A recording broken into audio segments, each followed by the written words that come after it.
بسم الله الرحمن الرحيم الحمد لله رب العالمين خالق السماوات والأرضين الصلاة والسلام على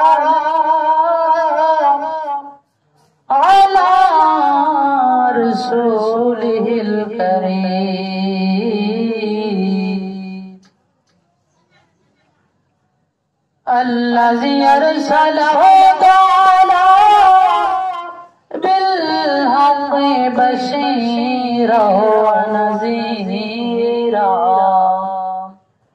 وداعيا إلى الله بإذنه وسراجا منيرا قال الله تعالى في كلامه المجيد وفي فرقانه الحميد قل لا أسألكم عليه أجرا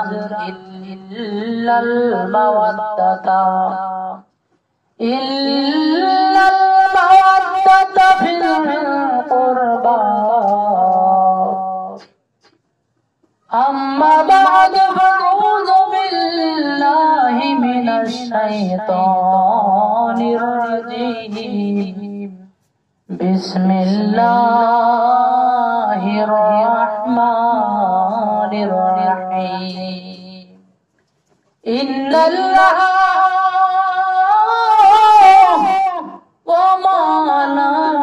وملائكته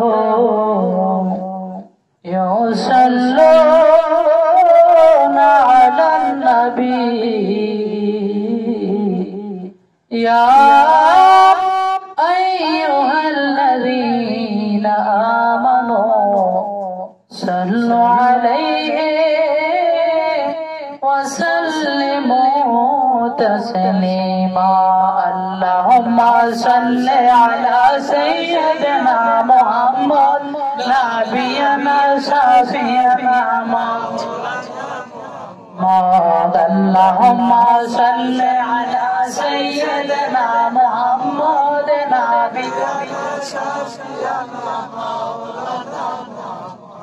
কণ্ঠটা তো আরো ছাড়া লাগছে জবানের কাজে করা লাগবে না এই মহরম মাস এসেছে মুসলমানদের বিদায় মুসলমানদের শোকের মাস একদিক দিয়া আনন্দের মাস আরেক দিক দিয়া বেদনার মাস আজকে আমরা যে বিষয়টা নিয়ে কথাবার্তা বলবো মোটামুটি আমাদের মধ্যে একটা বিচ্ছেদ তৈরি হওয়ার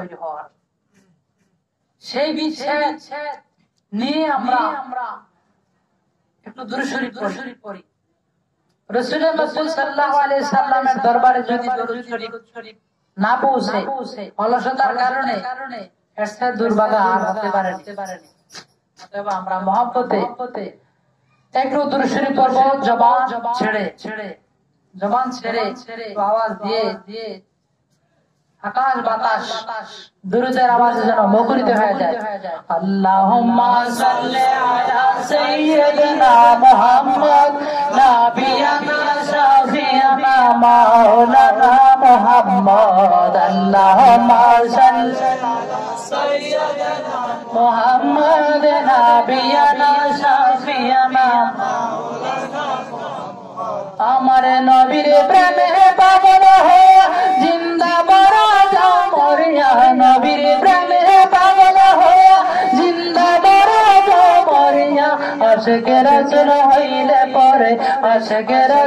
হইলে পরে স্বপ্নে দিদার পাওয়া যায় আল্লাহুম্মা সাল্লি আলা সাইয়্যিদিনা মুহাম্মদ নাবিয়ানা শাফিয়ানা মাওলানা মুহাম্মদ আল্লাহুম্মা সাল্লি আলা সাইয়্যিদিনা মুহাম্মদ নাবিয়ানা শাফিয়ানা মাওলানা আদম নবী সৃষ্টির পরে আরশের দিকে নজর করে আদম নবী সৃষ্টির পরে আরশের দিকে নজর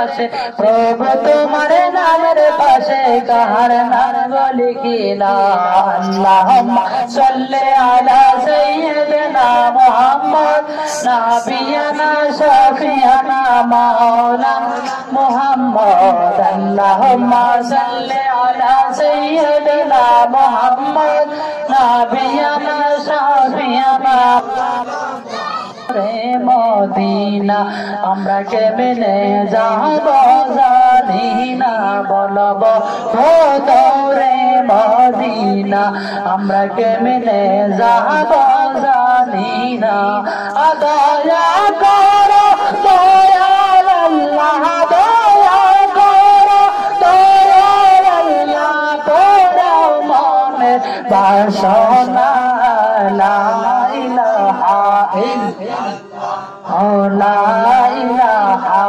ইল্লাল্লাহ লা ইলাহা কত সুন্দর মদিনা হাজার নাই কোন তুলনা বল কত সুন্দর মদিনা হাজার নাই কোন তুলনা তোমরা বুঝবে না বুঝো না বল বুঝবে না বুঝো না ঈমান হলো মদিনা লা ইলাহা ইল্লাল্লাহ লা ইলাহা ইল্লাল্লাহ লা ইলাহা সাজ্জাদ জান্নাত বানাইলো মনের মতন সাজাইলো বল সাজ্জাদ জান্নাত বানাইলো মনের মতন সাজাইলো একটি কদম দেয়ার আগে একটি কদম দেয়ার আগে আজরাইলকে পাঠাইলো লা ইলাহা ইল্লাল্লাহ লা ইলাহা ইল্লাল্লাহ লা ইলাহা ইল্লাল্লাহ লা ইলাহা ইল্লাল্লাহ মুহাম্মাদুর রাসূলুল্লাহ সাল্লাল্লাহু আলাইহি ওয়াসাল্লাম আলহামদুলিল্লাহ শুকরিয়া আদায় করতেছি মহান রব্বুল আলামিনের দরবারে আজকের এই মহামারী সময় দুর্যোগের মাধ্যমে আমার চাচা জনাব খোকন সাহেবের এলাকার সার্বিক লোকদের সার্বিক প্রচেষ্টার মাধ্যমে প্রতি বছরের ন্যায় যদিও তেমন একটা আয়োজন হয় নাই তারপরও আল্লাহ রাব্বুল আলামিনের দরবারে এটার চেয়ে বড় আয়োজন আর কিছু নাই বলি আল্লাহুম্মা আমিন। এখানে যদি একটা ফুটবল খেলার ব্যবস্থা হতো বা সিনেমার একটা পর্দা টানানো হতো এখানে লক্ষ লক্ষ মানুষ যদি জমায়েত হতো বা বিভিন্ন নায়ক নায়িকাদের কনসার্ট হতো এখানে হাজার হাজার মানুষের সমাগম হতো এই মঞ্চটা আল্লাহর দরবারে বেশি উপযুক্ত মঞ্চ নাকি আজকের এই ছোট্ট মঞ্চটা আল্লাহর দরবারে মহান মঞ্চ আজকের এই মঞ্চটা যদিও আমাদের দৃষ্টিভঙ্গি থেকে এটা একটা খুব স্বল্প পরিসরে একটা ব্যবস্থা কিন্তু মহান রব্বুল আলামিনের দরবারে বিশাল বলি আল্লাহুম্মা আমিন। যেটা আল্লাহর কাছে মহান লোকদের কাছে এটা খুব নগণ্য হতে পারে কিনা পারে আল্লাহর কাছে বিষয়টা মহান বড় আমাদের কাছে এটা যদি ছোট মনে হয় আল্লাহর কি নাফরমান বান্দা না হলাম না হ্যাঁ নিমক-হারাম বান্দা হলাম আল্লাহ এই মঞ্চটাকে কবুল করে নিয়েছেন কার খাতিরে আজকের এই শহীদে কারবালার খাতিরে 82 জন সোলজার ইমাম হোসেন রাদিয়াল্লাহু তাআলা আনহুর সাথে সফর সঙ্গী যে 82 জন ছিলেন ওনাদের তাজা রক্ত দিয়ে ইসলামের ঝান্ডাকে উড্ডীয়মান করে সারা বিশ্বের মুসলমানদেরকে নজিরে রেখে দিয়েছেন। মুসলমানরা শোনো, আজকে আমার নানাজির ধর্ম ইসলাম, আল্লাহ রাব্বুল আলামিনের মনোনীত ধর্ম ইসলাম, ইসলামের ঝান্ডাকে উড্ডীয়মান করার জন্য বাতিলদের কাছে কখনোই তোমরা তোমরা মাথা নত করিও না। আমি তোমাদেরকে আমার জীবনকে নস্যাৎ করে দিয়ে, জীবনকে তাজা রক্তকে বিসর্জন করে দিয়ে, জমিনের মধ্যে কুরবান করে দিয়ে তোমাদের কাছে আমি পরীক্ষা করে দিয়ে যাচ্ছি। অতএব তোমরা বান্দাদের কাছে মাথা নত করবে না। আজকের এই সেই মঞ্চ সাজানো হয়েছে, আমরা খুশি না হবে না? আল্লাহ রাব্বুল আলামিন আমাদের সবাইকে কবুল করুন, আমিন। আল্লাহ রাব্বুল আলামিন পবিত্র কালামে পাকে ঘোষণা করেছেন, قل لا أسألكم عليه أجرا إلا المودة في القربى। আমার 12 মে অর্থাৎ মাগরিবের নামাজের পর থেকে সলিল কণ্ঠে সুন্দর ভাবে এই কারবালার ফাজাইল খুব মর্ম বাণী আপনাদের কাছে উপস্থাপন করেছেন আমার ভাইজান আব্দুল হোসেন সাহেব। তারপরে আজকের এই বেহেশতের বাগানের প্রধান বক্তা শুভাগমন করছেন আমার শ্রদ্ধাভাজন বড় ভাই আল্লামা মুফতি নজরুল ইসলাম রিজভী সাহেব। হুজুর আমার কিছুক্ষণ পরে আলোচনা রাখবেন। আসলে আমরা খেলায় তামাশায় আজকে দেখা যায় যে আমি কাউকে দোষারোপের সাথে বলছি না, কারণ যেহেতু রাষ্ট্রীয়ভাবে নিষেধ, সমারোহ ভাবে একাধিক মানুষ বা বেশি মানুষ জমায়েত হওয়া না, তারপরও দেখা যাচ্ছে হাটে বাজারে এমন কোন প্রতিবন্ধকতা নাই। কিছুদিন পূর্বে আমাদের কুরবানি সম্পন্ন হয়েছে, কুরবানি ঈদ আমরা উদযাপন করেছি। দেখা গেল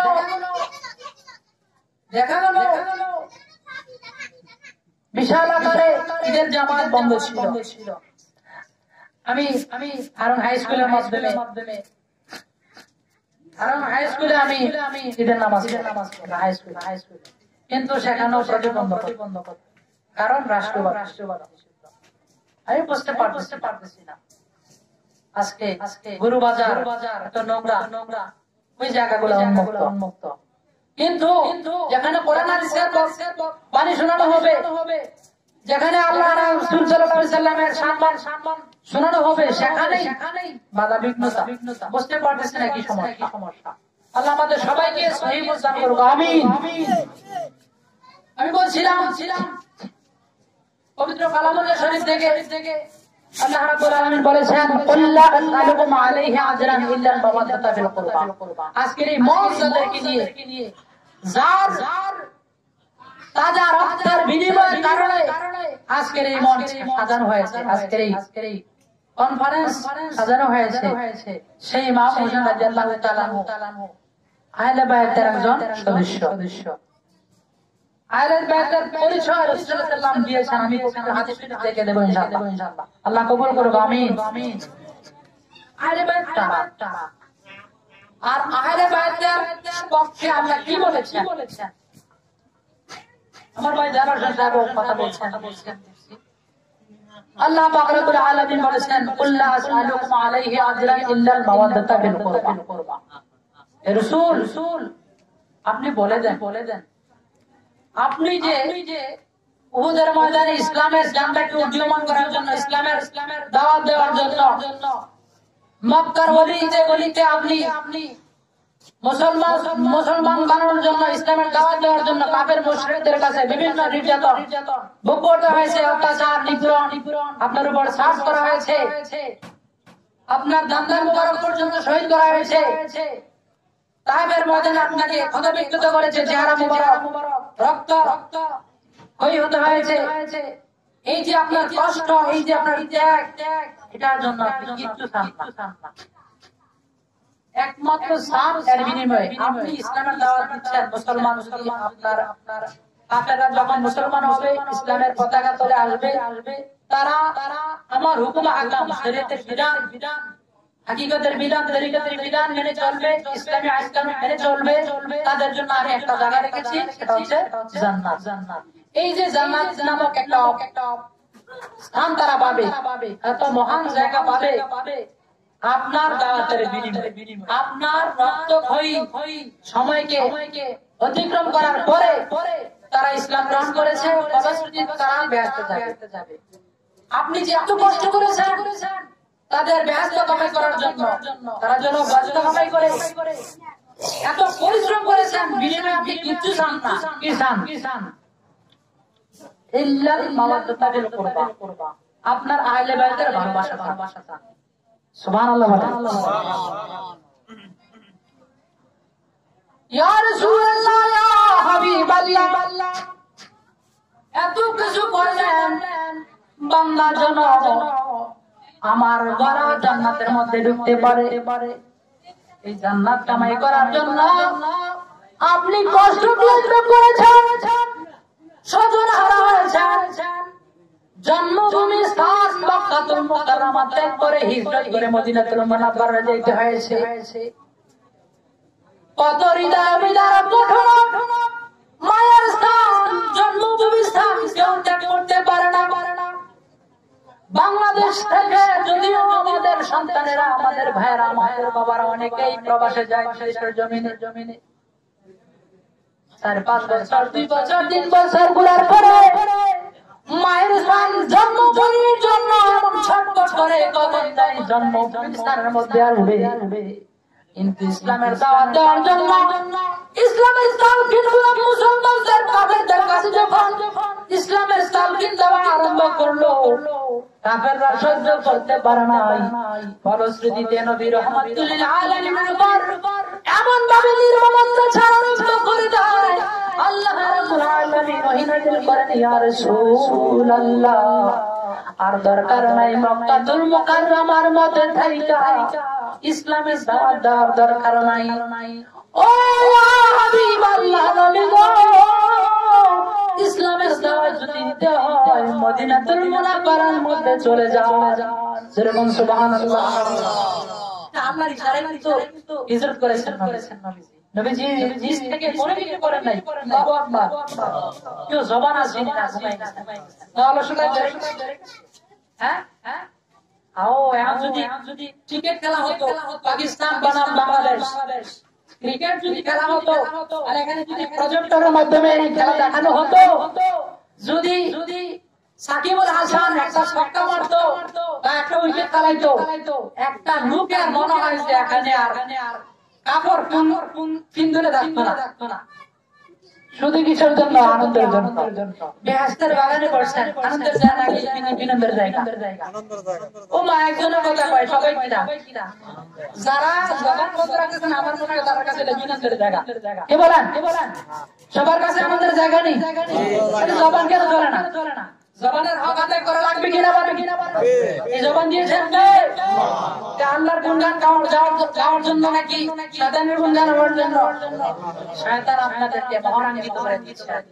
শয়তানকে ঝাড়ি মারেন আল্লাহ রাব্বুল আলামিনের সন্তুষ্টির জন্য, সাহাবায়ে কারবালার প্রেম-প্রীতি ভালোবাসা সঞ্চয়ের জন্য এখানে বসেছেন। অথবা যতটুকু সময় বসবেন এতটুকু সময় আল্লাহ রাব্বুল আলামিন জান্নাতের জন্য কবুল করে নেবেন। আমিন। বলছিলাম আল্লাহ রাব্বুল আলামিন বলেছেন, রাসূল আপনি এর জন্য বিনিময়ে কিছু নেওয়ার দরকার নাই। কিসান একমাত্র আপনার আহলের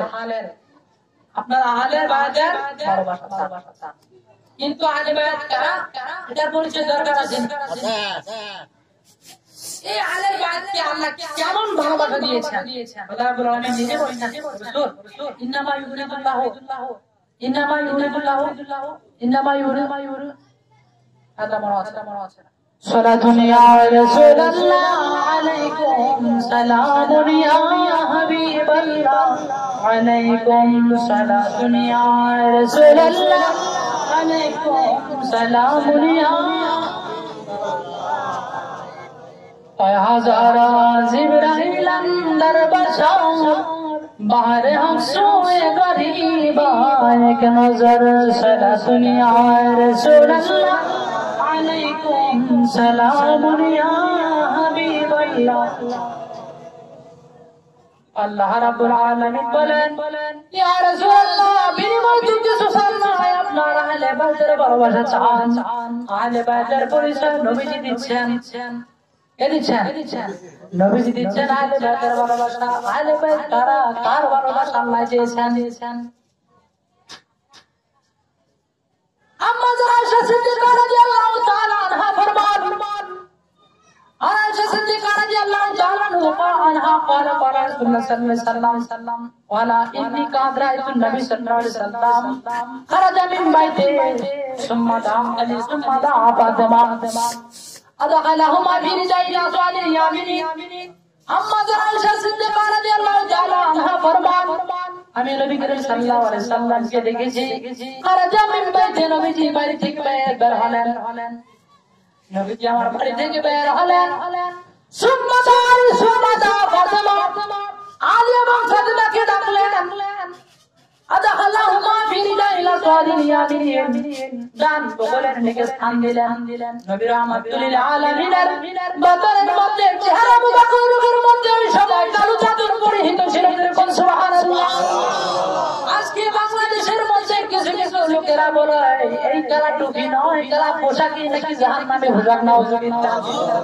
হায় হায় রে আম্মা আয়েশা সিদ্দিকা বলতেছে আমার নবীজি যখন কালা পোশাক পরিধান করেছিলেন কালা পোশাক নয় কালা চাদর কালো চাদর পোশাক কালো চাদর আবৃত করে আমার নবী রাহমাতুল আলামিন আলী এবং ফাতেমাকে ডাকলেন ডাকার পরে বলতেছে ডাকার পরে আদাখালাহুমা বিদাইল আসওয়াদ মানে কালো ইয়ামিন মানে ধান বগলের নিচে স্থান দিলেন কালো চাদর দ্বারা আবৃত করলেন সুম্মাদা হাসান সুম্মাদা হুসাইন সুবহানাল্লাহ আজান হুসাইনকে ডাকার পরে সুম্মাদা হাসান সুম্মাদা হুসাইন আদাখালাহুমা ফি রিদাইল ইয়াসরান হাসান হুসাইনকে ডাকলেন দুই ভাইকে ডাকলেন নবীজির দুই আদরের দুলালকে ডাকার পরে বাম বগলের নিচে স্থান দিলেন সান দেওয়ার পরে কালো চাদর দ্বারা আবৃত করলেন ইয়াদাংশ লোকে বলে হাত তোলা নাকি বেলা ধরে কন্যা মুসলিমিল্লাহ আম্মা আয়েশা সিদ্দিকা ফরমান ও আমার সাহাবায়ে কিরাম শুনো আল্লাহর নবী রাহমাতুল আলামিন দুইটা হাত উত্তোলন করে আল্লাহর দরবারে ফরিয়াদ করে আল্লাহ রে মাইয়ুহিবুহুম তুহিবুহুম এ আমার আল্লাহুম্মা হাউলা আহলে বাইত এ আল্লাহ এই যে দুইজন আগাম বগলের মধ্যে আমি স্থান দিলাম আলী এবং ফাতেমা আর দুইজন স্থান দিলাম বাম বগলের মধ্যে হাসান এবং হুসাইন এই যে চারজন আমি একজন পাঁচজন এই পাঁচজন হচ্ছে আহলে বাইতের সদস্য যেরকম সুবহানাল্লাহ এই পাঁচজনকে আহলে বাইত বলা হয়েছে আল্লাহুম্মা ও আল্লাহ হাউলাই আহলে বাইত তারা হচ্ছে আমার স্পেশাল আহলে বাইত মাইয়ুহিবুহুম তুহিবুহুম যারা আমার স্পেশাল আহলে বাইতকে ভালোবাসা দিবে তুমি মাওলা তাদেরকে ভালোবাসা দিও যেরকম সুবহানাল্লাহ ভালোবাসার বিপরীত ঘটাইছে কে জানতে চাই ধন্যবাদ লোক পাইছে যাই ভাই বিপরীত ঘটাইছে কে এই ইয়াজি ছোট্ট বাচ্চা দেখলে যে মনটা কত শীতল হয়ে যায় এই ইয়াজিদের মনের মধ্যে আমরা একটু মায়া রাখে নাই মহরমের 10 তারিখে মহরমের 10 তারিখে কি গঠিল রাপালা হাই গো কি গঠিল রাপালা কলিজা কাটিয়া যায় গো বলিতে তার ঘটনা কলিজা কাটিয়া যায় গো বলিতে তার ঘটনা মহরমে 10 তারিখে মহরমে 10 তারিখে গঠিল রাপালা হে গো কি গঠিল রাপালা কলিজা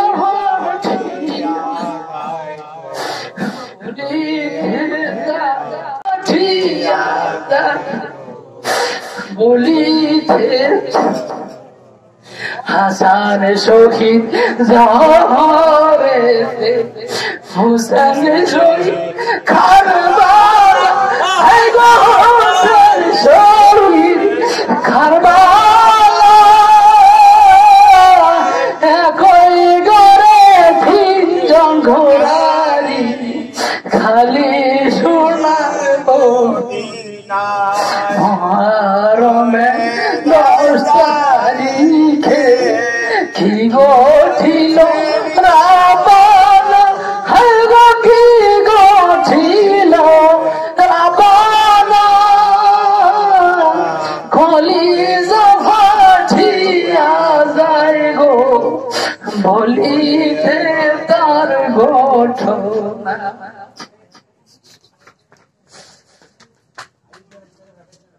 সালা দুনিয়া রাসূলুল্লাহ আলাইকুম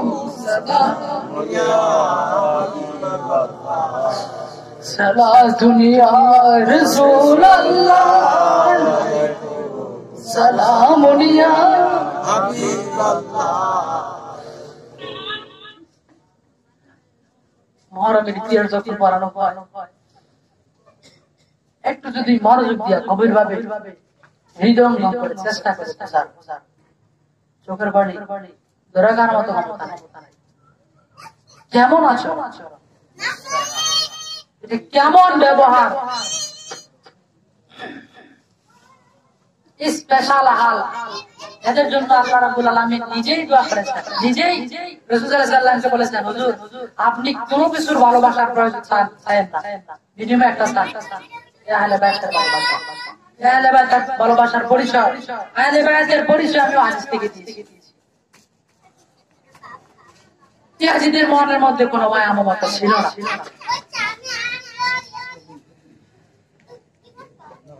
ইন্নামা ইউরিদুল্লাহু লিইউযহিবা আনকুম রিজসা আহলাল বাইত। আল্লাহ রাব্বুল আলামিন বলেছেন, ইয়া রাসূলুল্লাহ এই আয়াতগুলো নাযিল হয়েছে কার উপর? রাসূলুল্লাহ সাল্লাল্লাহু আলাইহি ওয়াসাল্লাম কার উপরে? আল্লাহর হাবিব সরকারের জাহান্নামের উপরে নাযিল হয়েছে। আল্লাহ বলতেছেন, ইন্নামা ইউরিদুল্লাহু লিইউযহিবা আনকুম রিজসা আহলাল বাইত। নিশ্চয় আমি চাই আহলে বাইতকে,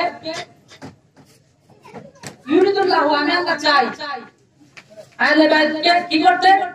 ইউতাহিরুকুম তাতহীরা, পবিত্র করার মতো পবিত্র করতে। আল্লাহ যাকে পবিত্র করলেন তার মধ্যে নাপাকি থাকতে পারে কিনা বলেন? আল্লাহ বলতেছেন, ইউরিদুল্লাহু আমি আল্লাহ নিজে চাচ্ছি আহলে বাইতকে পবিত্র করে নিতে। পবিত্র করে নিয়েছেন কে? আল্লাহ। এই পবিত্র রক্ত ভোগ করেছেন কে?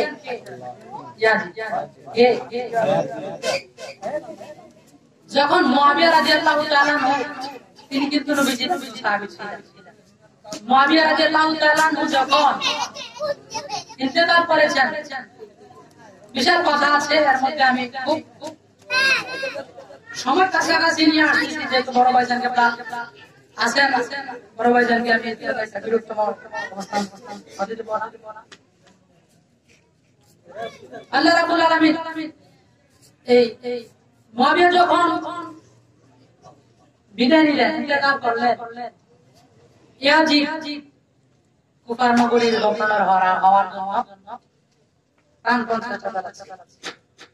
এখন গভর্নর হতে গেলে লোকদের দরকার, লোকের প্রয়োজন, ঠিক না? গভর্নর অর্থাৎ সরকারের বিপক্ষে যদি দেশের জনগণ সকলে থাকে, এই সরকার কি টিকে দেওয়ার ব্যবস্থা আছে?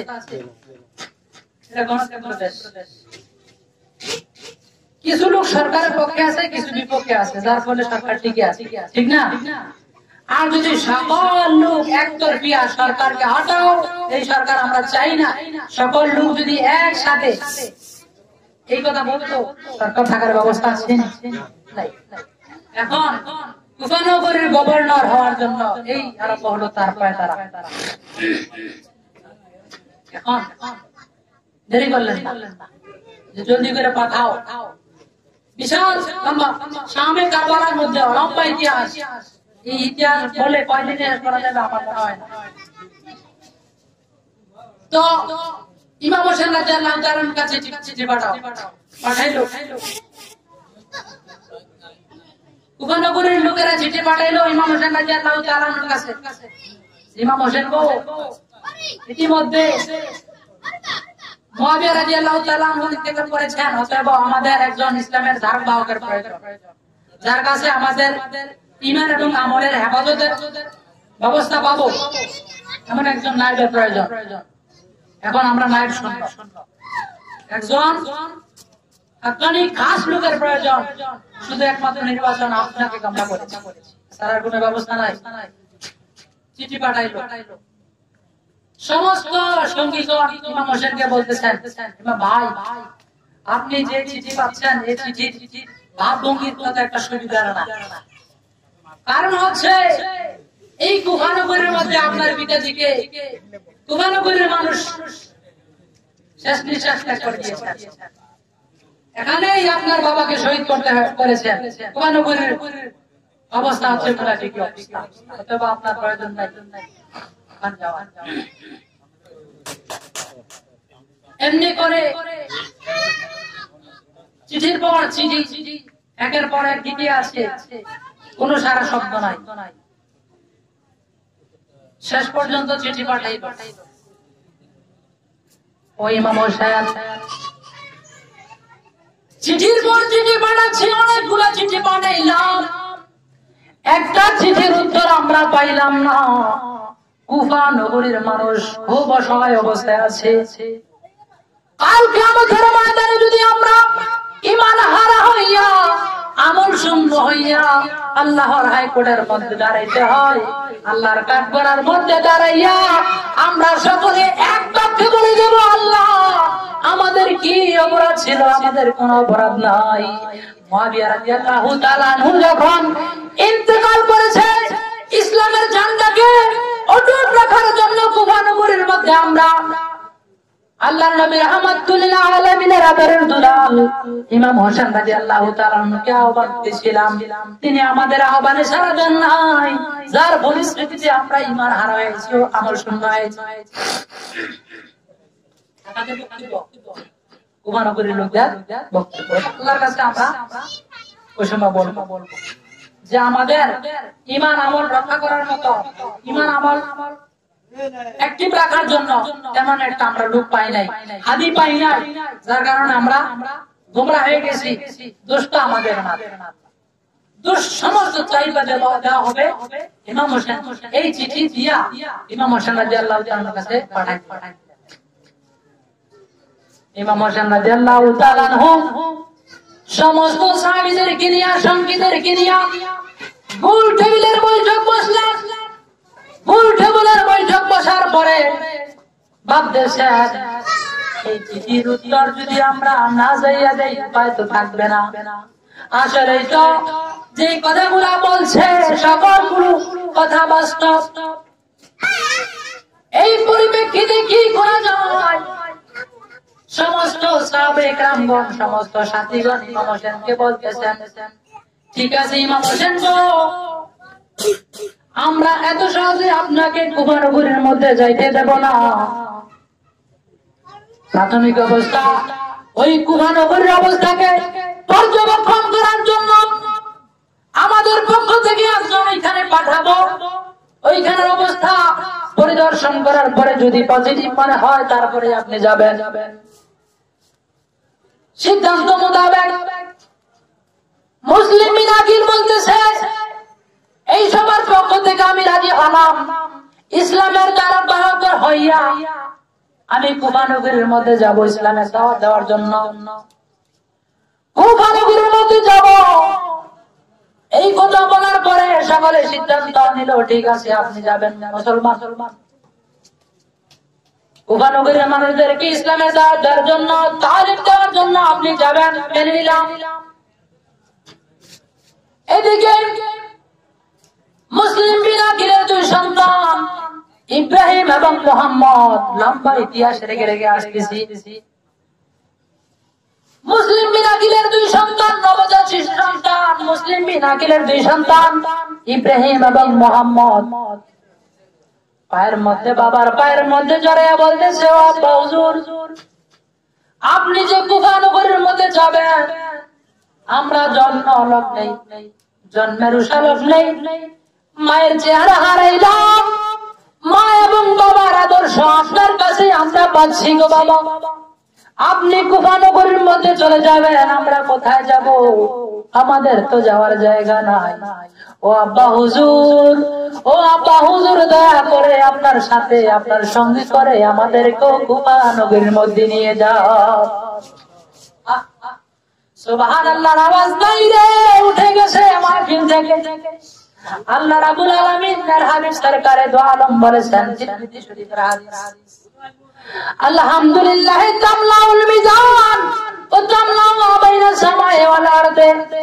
আল্লাহর হাবিব সরকারে দো আলম বলেন, আলহামদুলিল্লাহ, সুবহানাল্লাহ, আল্লাহু আকবার। এই ধ্বনিগুলা যে বলা হয়, এই ধ্বনিগুলার কারণে আল্লাহ রাব্বুল আলামিন কাল কিয়ামতের ময়দানে যখন বান্দার আমলনামা দেখবে, দেখার পরে যখন বান্দা জাহান্নামী হয়ে যাবে, আল্লাহর হাবিব সরকারে দো আলম সামনে দিয়ে দাঁড়াবেন, ও আল্লাহ, আমার এই উম্মত কোথায় নিয়ে যাচ্ছ?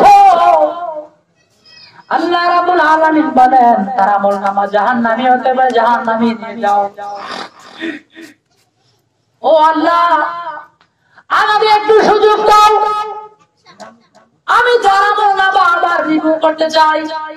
রিভিউ করার পরে দেখতেছে রানীচর জনাব বকুল সাহেবের প্রচেষ্টায় এই শহীদ কারবালার মঞ্চ সাজানো হয়েছে মুহররম মাসে। এই প্রোগ্রামের কারণে, এই প্রোগ্রামের মাধ্যমে বসে বসে আল্লাহর বান্দারা সুবহানাল্লাহ, আলহামদুলিল্লাহ, আল্লাহু আকবার ধ্বনিগুলো দিয়েছে আল্লাহকে সন্তুষ্ট করার জন্য। তাদের হৃদয়ের মধ্যে তোমাকে স্থান দিয়েছে। এই আলফাজগুলো যখন দেখবে, আল্লাহর হাবিব সরকারে দো আলম বলেন, ওই সময় এই আমলগুলা আলহামদুলিল্লাহ, সুবহানাল্লাহ, আল্লাহু আকবার, এই যে আলফাজগুলা কাল কিয়ামতের ময়দানে বান্দার আমলের মধ্যে দেওয়া হবে। আমলের মাধ্যমে দিয়া আসমান এবং জমিনের মধ্যে যে ফাঁকা স্থানটা আছে, এই ফাঁকা স্থানটা দেখে পরিপূর্ণ করে দিয়ে বান্দাটাকে জান্নাতে পৌঁছে দেবে। যেরকম সুবহানাল্লাহ, সুবহানাল্লাহ বেশি। আচ্ছা, মানুষ কি লাভের পিছনে করে নাকি লসের পিছনে? লাভের পিছনে ধরে না, আসলে যে লস কোনটা লাভ কোনটা। আচ্ছা, ব্যক্তিগত ভাবে আমরা যেখানে লাভ পাই সেখানে দৌড়াই, বা আমাদের অবস্থায় যেখানে লস নাই সেখানে আমরা নাই, লাভ যেখানে সেখানে আমরা। এখানে আল্লাহ রাসূলের কাছে যে লাভটা আমরা পাবো, যে বোনাসটা পাবো, এটা কামাই করার দরকার আছে কিনা? এই জগতের সময়সীমা অল্প কয়দিন, ঠিক না? কিন্তু পর জগৎ যখন আরম্ভ হবে, যেখানে শুরু আছে শেষ নাই। এই জগতের শুরু আছে, শেষও আছে, আর আরেক জগৎ আছে শুরু আছে শেষ নাই। ওই জগতের পুঁজি বড় নাকি এই জগতের পুঁজি বড়? এই জগতের পুঁজির দরকার আছে নি? সালাতুন ইয়া রাসূলুল্লাহ, আমনি ভরসা আসরে মন বাবের মাঝে বজিয়া, আগো যাইতে হবে গোরস্থানে এই দুনিয়া ছাড়িয়া, যাইতে হবে গোরস্থানে এই দুনিয়া ছাড়িয়া। আল্লাহুম্মা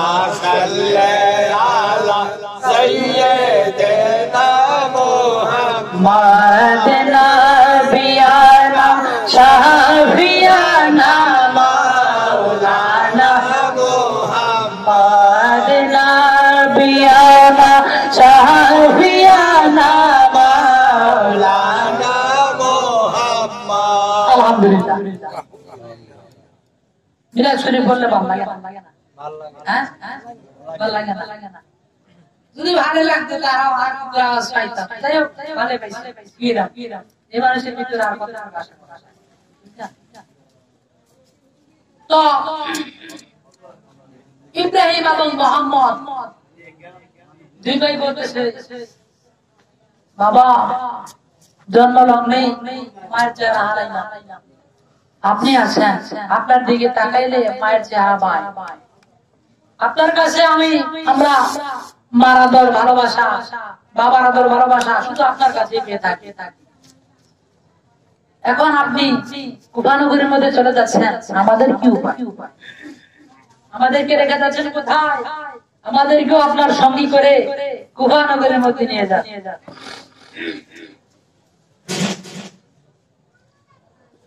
মুসলিম বিন আকিল দেরি করলেন না, সন্তান দুইজনের কথা শুনে আর দেরি করেন নাই। সন্তান দুইজনকে সাথে নিয়ে মুসলিম বিন আকিল কুফা নগরের মধ্যে রওনা হলো। গন্তব্যস্থানে যাওয়ার পরে দেখলো কুফা নগরীর মানুষগণ এত বেকার হয়ে আছে ইমাম হোসেনের জন্য, এত পাগল পারা হয়ে গেছে। যদি ইমাম হোসেন আসতো তাহলে বুঝতে পারতো। মুসলিম বিন আকিল এই অবস্থা পর্যবেক্ষণ করলো।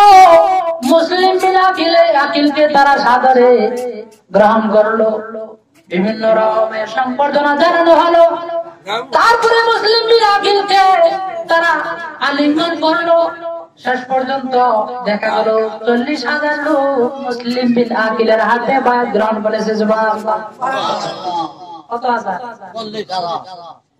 1 নয় 2 নয় 3 নয় রে, অর্ধ লক্ষের কাছাকাছি চলে গেছে মুসলমান।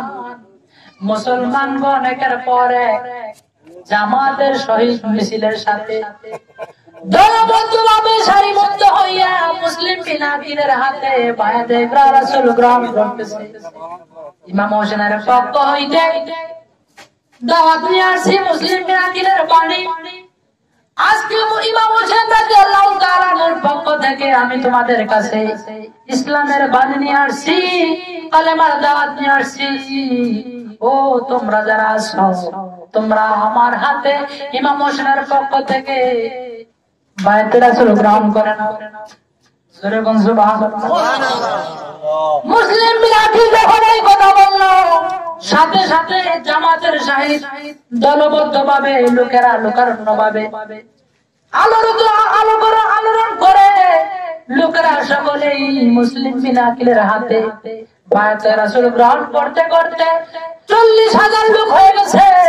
ইতিমধ্যে মুসলিম বিন আকিল আর আনন্দের দেরি করলেন না, আনন্দের সাথে চিঠি পাঠাই দিল ইমাম হোসেনের দরবারে। ও ভাই ইমাম হোসেন গো, আপনি আর দেরি করিয়েন না। মুসলিম বিন আকিলের হাতে মুসলিম বিন আকিলের হাতে 40,000 লোক বায়াত গ্রহণ করেছে। শুধু তারা কাঙ্ক্ষিত আপনাকে দেখার জন্য, আপনাকে পাইলে তাদের তৃষ্ণা মিটে যাবে। যেরকম সুবহানাল্লাহ। এই চিঠির বাণী যখন মুসলিম বিন আকিল চিঠির মাধ্যমে লেখা ইমাম হোসেনের কাছে পাঠাই দিল, ইমাম হোসেন রাদিয়াল্লাহু তাআলা আনহু দেরি করেন নাই।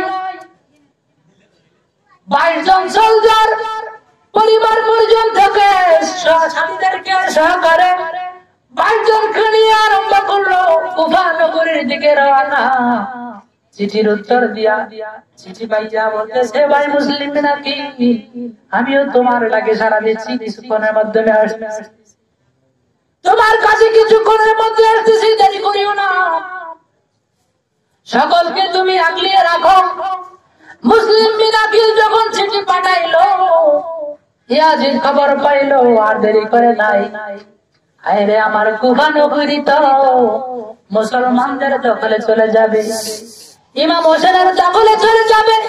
আমার যে শাসন, আমি এই শাসন কায়েম করতে পারবো না, আমার সিদ্ধান্ত বাস্তবায়ন করতে পারবো না, আমার মনের কাঙ্ক্ষিত বাসনা আমি পূরণ করতে পারবো না। ইমাম হোসেনের কাছে যেভাবে মানুষ বলতেছে, কুফা নগরীর মানুষেরা যেভাবে মুসলিম বিন আকিলের হাতে বায়াত গ্রহণ করতেছে, আমার গতি টিকে থাকতে পারবে না। ইয়াজিদ দেরি করলেন না, ইয়াজিদকে গভর্নর বানাইলেন কুফা নগরীর শাসন করার জন্য। ইবনে জাদ দেরি করলেন না, সিদ্ধান্ত দিয়ে দিলেন, কে আছো মুসলিম বিন আকিলকে ধরো। মুসলিম বিন আকিলকে ধরলেন, ধরার পরে ছাদের উপর নিয়ে গেলেন, সকল সাথীদেরকে ডাকলেন। মুসলিম বিন আকিলের হাতে যারা বায়াত নিয়েছেন সকলকে ঢোলের মাধ্যমে বাজনা বাজায় সকলকে একত্রিত করলেন। ও মুসলিম বিন আকিলের হাতে যারা বায়াত রাসূল গ্রহণ করেছো, বায়াত গ্রহণ করেছো, বিচার নিয়েছ, সকলে তোমরা আসো। সকলকে একত্রিত করলো। একত্রিত করার পরে ইবনে জাদ তার সহচরদেরকে নিয়ে মুসলিম বিন আকিলকে ক্ষতবিক্ষত করলো ছাদের উপরে রাইখা। এটা শামে কারবালার মাধ্যমে তারিখটা আসছে। রক্ত ক্ষয় করলো, একটা অঙ্গ ছেদ করার পরে একটা অঙ্গ ছেদ করে, একটা অঙ্গ কর্তন করার পরে আরেকটা অঙ্গ কর্তন করে। এই দৃশ্য দেখাচ্ছে যারা মুসলিম বিন আকিলের হাতে 40,000 লোক বাইর নিয়েছেন। এই লোকদেরকে মাঠের মধ্যে একত্রিত করলেন আর ছাদের মধ্যে রাইখা মুসলিম বিন আকিলের চেহারাকে ক্ষতবিক্ষত করতেছে। কনে বানাচ্ছে হাত, কনে বানাচ্ছে পা, এমনি করে দেহ থেকে একটার পর একটা অঙ্গ ছেদ করে কাইটা কাইটা জমিনের মধ্যে মাটির মাধ্যমে বানাচ্ছে। আর 40,000 লোকদেরকে বলতেছে, ও মুসলিম বিন আকিলের হাতে যারা বাইর দিয়েছো, তোমাদের আমিরের অবস্থা দেখে নাও। তোমরা মুসলিম বিন আকিলের হাতে বাইর নিয়েছো, আজকে তোমাদের আমিরের অবস্থা কি করতেছি তার অবস্থা পরিদর্শন করার পরে তোমরা মুসলিম বিন আকিলের সঙ্গে থাকবা নাকি থাকবা না এটা সিদ্ধান্ত নিবা। নাউজুবিল্লাহ। আর জোরে বলবা নাউজুবিল্লাহ। মুসলিম বিন আকিলের দেহগুলা কাইটা কাইটা জমিনের মধ্যে ফালায় আর লোকেরা দেখতেছে। দেখার পরে চিন্তা করতেছে কি করতে পারি। ছাদের উপর থেকে আলহামদুলিল্লাহ দিয়ে দিল, যদি তোমরা মুসলিম বিন আকিলের সংস্পর্শ পাইতে চাও, মুসলিম বিন আকিলের নিদর্শন ধরে রাখতে চাও, তোমাদের প্রত্যেক মুসলিম বিন আকিলের দশা যা হচ্ছে, মুসলিম বিন আকিলের যেই গতি হয়েছে তোমাদেরকে আমরা এই গতি করবো। নাউজুবিল্লাহ।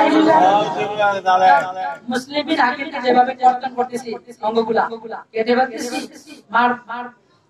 মেরে ফেলতাম, তোমাদেরকে এভাবে আমরা বেদনা করতে করে শেষ করে দেব, দুনিয়া থেকে বিদায় করে দেব।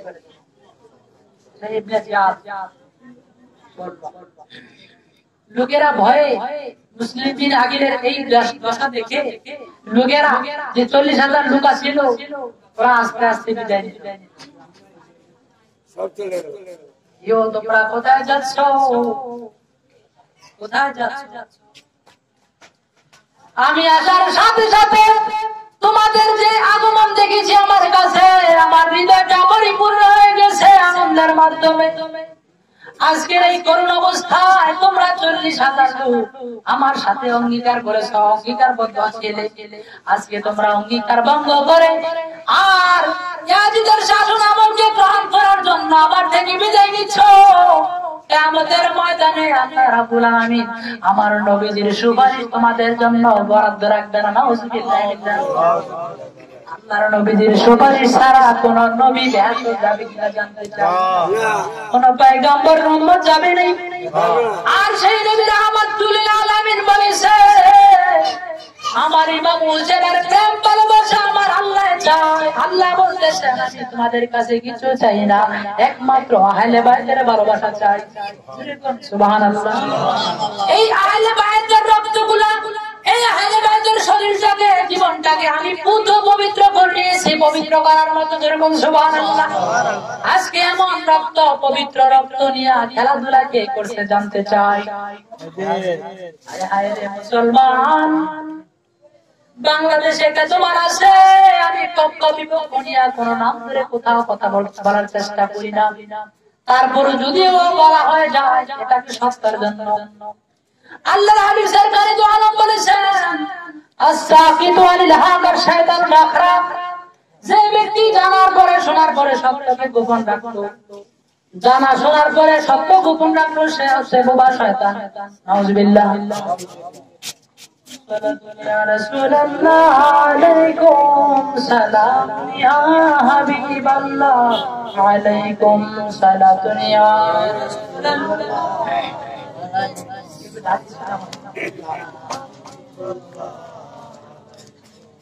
এই জন্য বললাম প্রাসঙ্গিক যেহেতু চলে আসছে কথাটা না বললেই নয়। হাফিজুর রহমান নামে সকলে ছিলেন, নাম বলতে ইচ্ছা হয় না, তারপরে বললাম। উনি বলছে ইয়াজিদকে কাফের বলা যাবে না, বিশেষ কারণে যদি এই ঘটনা ঘটে থাকে চক্রান্তের মাধ্যমে, তারপরেও কাফের বলা যাবে না। আল্লাহ বলতেছে আমার আহলে বাইতের, অর্থাৎ আপনার আহলে বাইতের ভালোবাসা আমি আল্লাহ চাই। আহলে বাইতের ভালোবাসা কে চায়? আহলে বাইত কি যারা নির্মম ভাবে এক পেলা পানি দেয় না, এক গ্লাস পানি দেয় নাই তৃষ্ণা নিবারণ, শিশু ছেলে আলিয়াত গল্প পর্যন্ত, শিশু ছেলে আলিয়াত গল্প পর্যন্ত পানি দেওয়া বন্ধ করে দিয়েছে। এমন নির্মম, কেমন শিশু বাচ্চা দেখলে পানটা জড়িয়ে। আপনার সাথে আমার সাথে দ্বন্দ্ব থাকতে পারে, বাচ্চা শিশু যারা কিছুই বোঝে না, এই লোকগুলো যখন আসে তখন তাদেরকে বিমুখ করা যায়, কেমন নিষ্ঠুর ভাষা। তো এমনি যা ও উনি বলছেন যে না কাফের এরকম ধরনের করতে বলা যাবে না, বলা যাবে না।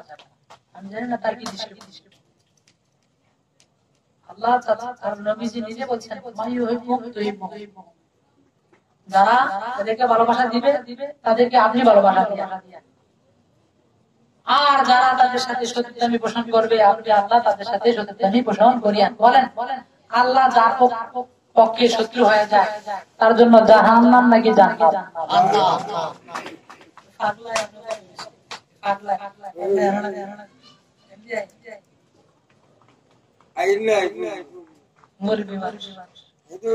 প্রাক্তন একজন লোক, খুব প্রাক্তন লোক, খুব একজন তেজস্বী ভালো লাগে, মাঝে মাঝে খুব ভালো লাগে।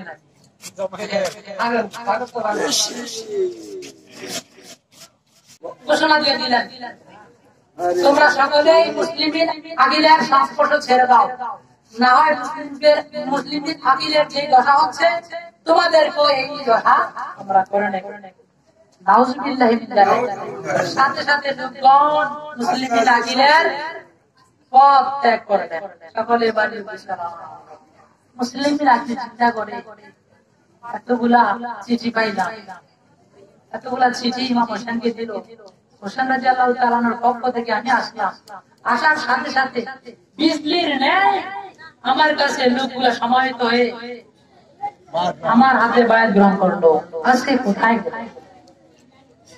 হৃদয় বিদারক ঘটনা শেষ করে দিল ইমাম। মুসলিম বিন আকিল থেকে জীবনটা কেড়ে নিয়েছে। শেষ পর্যন্ত ইব্রাহিম এবং মুহাম্মদ দুই সন্তান পালন করলো। শিশু দুই সন্তান পালন করলো। মুসলিম বিন আকিলের শত্রুরা ইয়াজিদের পক্ষ থেকে ঘোষণা আসলো, ইবনে জিয়াদ ঘোষণা দিয়ে দিল, যদি মুসলিম বিন আকিলের দুই সন্তান ইব্রাহিম এবং মুহাম্মদকে যারা আমার হাতে ধরে আনতে পারবে তাদেরকে 100 স্বর্ণ মুদ্রা উপহার দেব। নাউজুবিল্লাহ। এখন অর্থলোভী আসেনি কিছু, অর্থের কারণে ঈমান হারা হয়ে যায়, অর্থের কারণে আকীদা ছেড়ে দেয়, অর্থের লোভে নিজ অবস্থান থেকে দূরে সরে যায়, হক থেকে বেহকের মধ্যে চলে যায়। কিসের কারণে? অর্থই অনর্থের মুখ, অর্থই অনর্থের মুখ। এই অর্থের কারণে একজনকে খুন করতে দ্বিধাবোধ করে না, এই অর্থের কারণে বাবাকে দুনিয়া থেকে বিদায় করে দেওয়া হয়। আপনারা বিভিন্ন মিডিয়ায় দেখেন অনেক আলামত, সরাসরি আপনারা অনেক জায়গার মধ্যে অনেক আলামত দেখেন। তো সমস্ত লোকেরা ইয়াজিদের ভয়ে চলে গেল। আর এদিক দিয়ে মুসলিমের আকিদার দুই সন্তানকে ধরার জন্য ঘোষণা দিয়ে দিল, যারা ধরতে পারবে তাদের জন্য পুরস্কার রয়েছে 100 স্বর্ণ মুদ্রা। কি বাড়ির কথা? এই অর্থের লোভে লোকেরা এক একজন ধারালো তরবারি নিয়ে পাগল পাড়া হয়ে পথে পথে চলিলেন। কোথায় আছে ইব্রাহিম এবং মুহাম্মদ? মুসলিম বিন আকিলের দুই সন্তান, মা হারা বেদনা, বাবা হারা বেদনা নিয়া রওনা করলো মদিনার রাস্তা কোথায় আছে, মদিনায় চলে যাবো রে। আয় হায় রে কুফা নগরীর মানুষ এত বড় মুনাফিক,